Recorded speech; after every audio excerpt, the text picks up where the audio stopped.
So click the link, silentheroFilms.com, silentheroFilms.com. So a lot of y'all, not a lot, a handful of y'all have been asking me, coaches, friends, how do you beat Harvard-Westlake?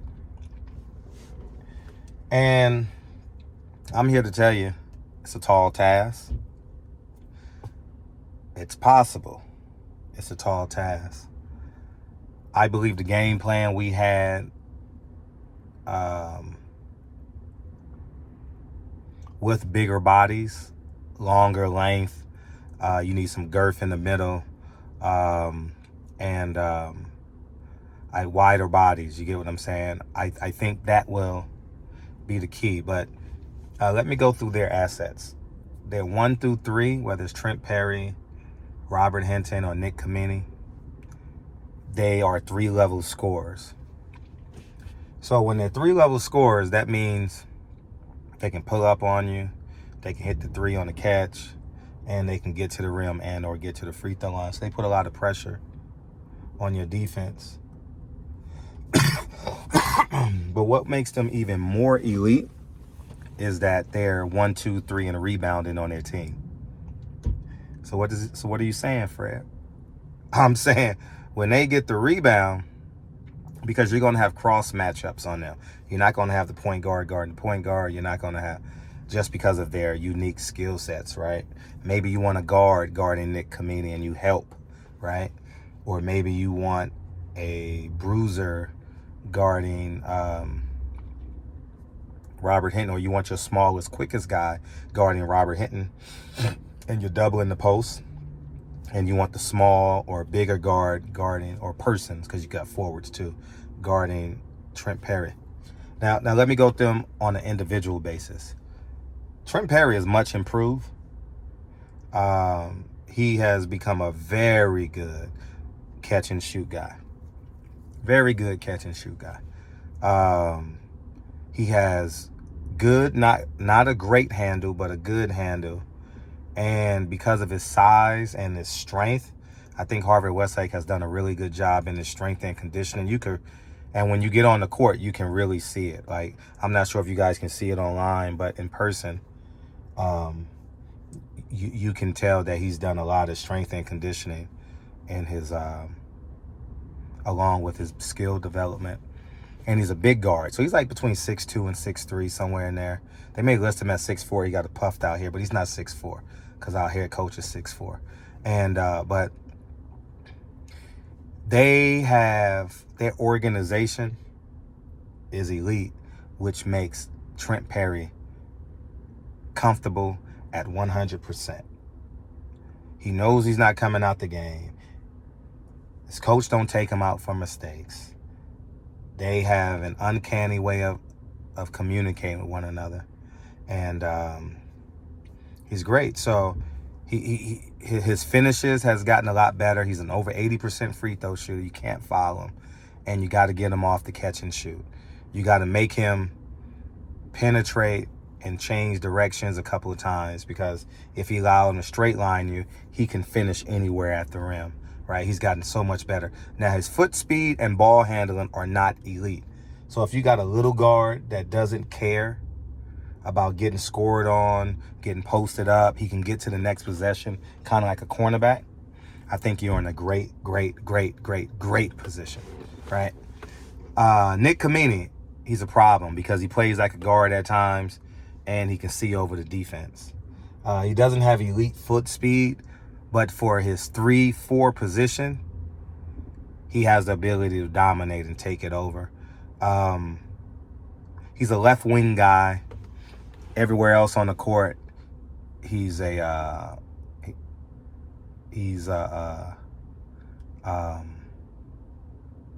of like a catch and shoot guy. He has very good strength. He's a legit 6'7", 6'8", understands the basketball game. I think one of his greatest characteristics is that he is a high-level competitor. High-level competitor. And I love that about him. When I came on campus, he saw me walking in as a coach, Lincoln and I. He's like, I'm going to have a good game today, coach. I'm going to have a good game today, coach. I respected it. And when he came up to me, I said, you're a hell of a player. I said, the one thing as a coach you got to do is respect your opponent. I respect your talent. You're a true talent. I'm not going to sit here and tell you you're bad. No, you're going to be top 30 in your class, and you deserve it. He's a matchup problem, but where you can gain an advantage is he can't dribble once. I've never seen him. I've scouted them enough to know that 70% of the time he will dribble more than once. And why you say that? Because he doesn't have elite foot speed. And when you don't have elite foot speed, you have time to bring the double team, whether it's from the backside, whether it's from the front side. But when he puts the ball on the floor, he got to go 1, 2, and put the ball up, right? Yes, he does have a one dribble pull up. He doesn't like doing it. He likes doing it, but he likes getting it, especially when he's on the left wing. He wants to bump and get to the block and dance and shimmy, and he's elite at that. So you got to send a double team. In high school, you got to send a double team, not unless you have a 6'6" guy with length and a high level of athleticism that can get in his airspace on his release. He has a high release point. His dad, I'm willing to bet his dad and his trainers have done a phenomenal job preparing him to get him this up. Now, Robert Hinton, I was scouting him, and his parents were sitting behind me, and I says, your son is a stud. Simply put, he's a stud. He plays hard. He's quiet. He respects the game. He could run. He could jump. He got into Harvard, so that means has a high IQ guy. He gets in where he fits in. He's way more efficient this year. His pull-up jump shot is dynamic. I mean, like 15 feet off one dribble. Now, he's the opposite of, he's a one dribble guy. He loves the one dribble. And if you cut the dribble off, he's going to spin and do that fade. He puts a tail on it, and he shoots the jump shot. He has a kind of a slow release, so athletic guys in film has I wouldn't say good job because he still gets his numbers, but has affected his shot. So when you put that together, when you got your top 3 guys they all can ball handle, they all can rebound, they all can push the ball, and they all have the ability to get, they all have the ability to get a triple-double, but they're going to be double digits in scoring, double digits in assists, and they're going to be over 5 rebounds, and 3 of them all 3 of them will be over 5 rebounds and over 5 assists, typically around there. You know what I'm saying?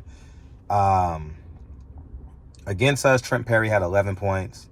Khamenia had 17, and I forget what Robert Hinton had, but they were pretty dynamic. And here's how you beat them. Because they're organized. See, you gotta respect their organization. I'm talking about on the court and their structure and their preparation. So that means they won't change. They don't have the ability to change at all.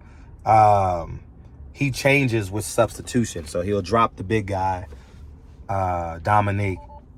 He's talented. He's gonna be tough at some point. But he doesn't have the foot speed, and he can't play screen and roll.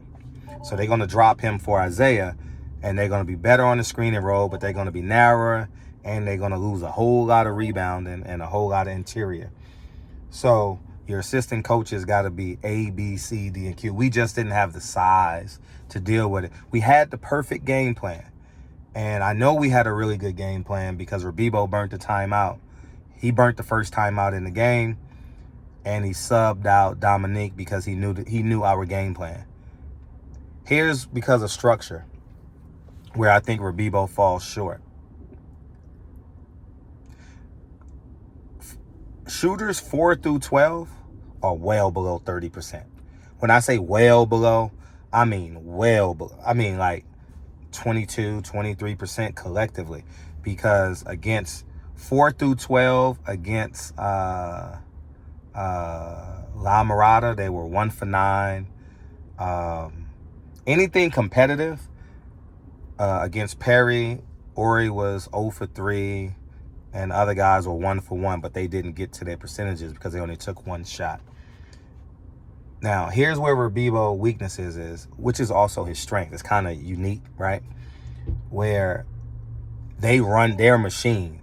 They're like the Ford Motor Company. They're on the assembly line, right? And this is how you can get them. Rebibo does not run his screen and roll from the corner. Why would you run the screen from the corner? Because you're dribbling into where the help is going to come. Now you're going to force him to make a decision because you're going to double Trent off the double. You're going to double Robert Hinton. It depends on who you want to double, right? You want to double early. Now, here's the catch. The easiest jump shot to make is from the top of the key. Now, the hardest three-point shot is the corner. If Christian Ori, Amir, and the two other young men, I forget their names, shoots from the top of the key versus the corner, I guarantee you their shooting percentages will go up. I guarantee you they'll jump shoot and get to the corner and get to the elbows. Now they got action on the elbows. Now they're working out in the backyard with their dad. You get what I'm saying? Now Christian Ori can rely on him and his dad because most shots you shoot in workouts are in between elbows. Guaranteed. One dribble pump. Now you can just get in your bag. You ain't got to worry about the defender because they're not going to play you. But guess what? He won't do that. Nah. What he's going to do is take the man from the corner and send him to the high post. But if you got size, see, if you go back and watch our film, they made the shots, but we had a hand up in their face. We were too short, not strong enough. Our face cuts wasn't strong. We wasn't physical enough on the face cuts, right? So I think that's where we had problems. But their structure and their organization is really, really good. Now you got to play Dominique off the court. First 3 possessions, put him in screen and roll. If you're effective, he's going to drop him and bring in Isaiah. And then now they're going to play faster. They're going to run that 12. They call it code, where they just show, you know what I mean? And as you scout them, you'll learn more about them. I'm not going to tell you everything, but I've learned a lot. And I've also, to their credit, I've become a better coach just looking at their structure.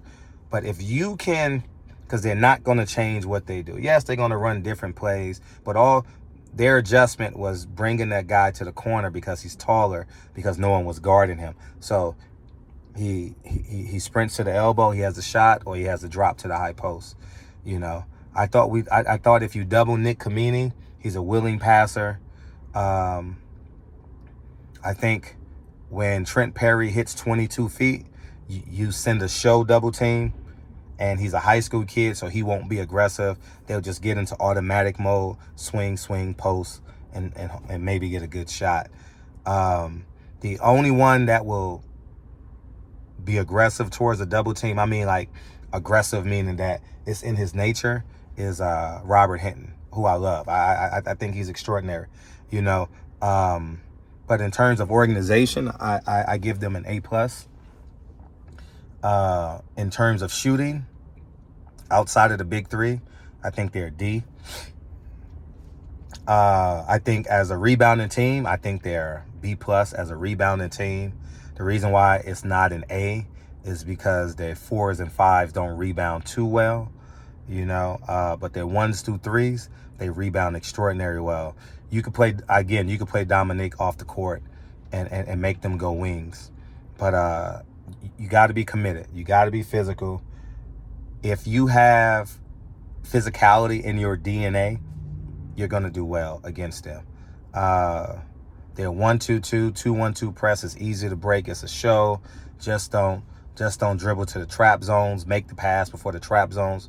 And the one respect I will is if you're playing them, you're going to need at least 2 days to prepare for them. Not unless you know them very well. But if you're like me, a non-conference game, you're going to need at least 2 practices to prepare for them. At least 4 hours, in between your shooting drills, your shell drill, and 3-on-2, 2-on-1s, whatever you do in practice, you're going to need about 4 hours to prepare for them, But they are beatable, They're tough out now because they're well coached. But I think that's, you guys asked me in my DM, so I figured I'll do it on YouTube and just share it, and I'll send you guys the video instead of answering all y'all one by one. But they're a tough team. They're well coached. They're well organized. And Rebibo knows his team can't shoot. He knows. He knows that's their Achilles heel. The Cliff Notes version is double Double when he puts the ball on the floor. Don't see. Here's the difference between him and Trent Perry. You show a double Trent Perry when he's coming across half court. All right, because they're gonna do that rub flare screen to the left. He's gonna catch it, so you got time to recover. They don't do action to the right, straight post. They don't do that. So they're structured, right, to do the rub screen, swing to the left. He's in the slot or in the wing, and they run their offense through that left slot. That's their tipping point. That's their launching point in terms of their offense. More often than not.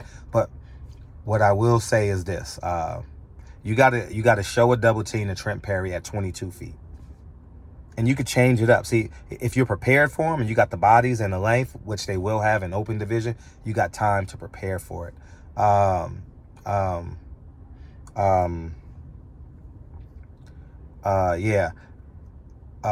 Nick Khamenia, you want to double when he puts the ball on the floor, because he got to take that second dribble. If your man is long enough to catch him on the one dribble, to get in his airspace in terms of shooting, if you get him on that second dribble, oh, you got him. You got him. He's going to score now. Now, in this game plan, you're going to have to mix it up with size and length and speed. I'm not saying they're not going to score. They're all three top 50 in their class. They're great players. But if you're going to play them straight up, and lock in on, it ain't going to work. It ain't going to work. If you can say I'm playing Nick Khamenia straight up, it ain't going to work. Nick Khamenia is going to use and abuse and get to that free throw line and put you in a bonus. If you tell Trent you're not getting in the lane today, you're going to be a catch and shoot guy, Robert Hinton is doing what he's doing. Like, he's, So that's how you beat Harvard Westlake. That's the game plan to beat Harvard Westlake. You got to make 4 through 15 beat you. If you can keep the big three at 40 to 45 points, you got to keep them below 45 points. That's the goal. Not 50, but 45, because that gives you a 5-point cushion. The goal got to be 45 when you're going into the game. So, anyways, y'all have a great day. Barbershop Conversations. It was fun competing against them. Nick Khamenia, they all good kids, man. I wish them well. Trent Perry's going on to USC. Robert Hinton's going on to Harvard. And but 4 through 12, they shoot below 30%. Plain and simple. I think they're going to have to find a way. And I told him at the end of practice, and I love that he responded to me in the game. Lastly, I'll leave you guys with this. Amir, when he was a freshman, I thought he was amazing. He's kind of regressed a little bit, and his confidence is kind of shot.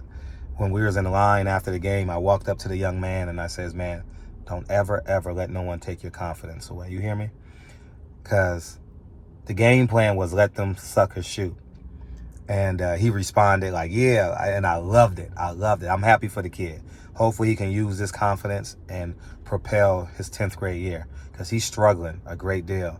But all they threes came from the corner. If it's not Trent Perry or either three, 4 through 15 will shoot from the corner. And that's it. His organization is his strength. But if you play in them, it's their weakness. If you have the bodies and the length and the athleticism. I think in open division, when they get to open division, it's going to be tough. And I'm real interested to see them play against Sierra Canyon and the upper crust of the Mission League. But overall, they're a well-coached team. You can't take nothing away from them. Rebibo does an extraordinary job. But he doesn't make adjustments per se. He makes substitutions. If 4 through 15, this is going to help him. If 4 through 15 are taking the threes from the top of the key or the slot area, they got action. They're going to be hard to beat because their percentages are going to go up. And that's how you beat Harvard Westlake. Y'all have a good day. Playing them straight up, you may get in foul trouble. You may get in the bonus. So, and they're going to shoot a lot of free throws. But it was fun. It was fun going in their house. We got smacked, but it was fun going in their house. They treat their guests extraordinary well. Your locker room was extraordinary. You got an 80-inch TV. You got a board. You got more than enough chairs. The only thing missing was water. That's it. Outside of that, extraordinary. You go downstairs below the gym, A1. Harvard Westlake Athletic Department, A1. So that's how you beat them. I'm gone. Peace.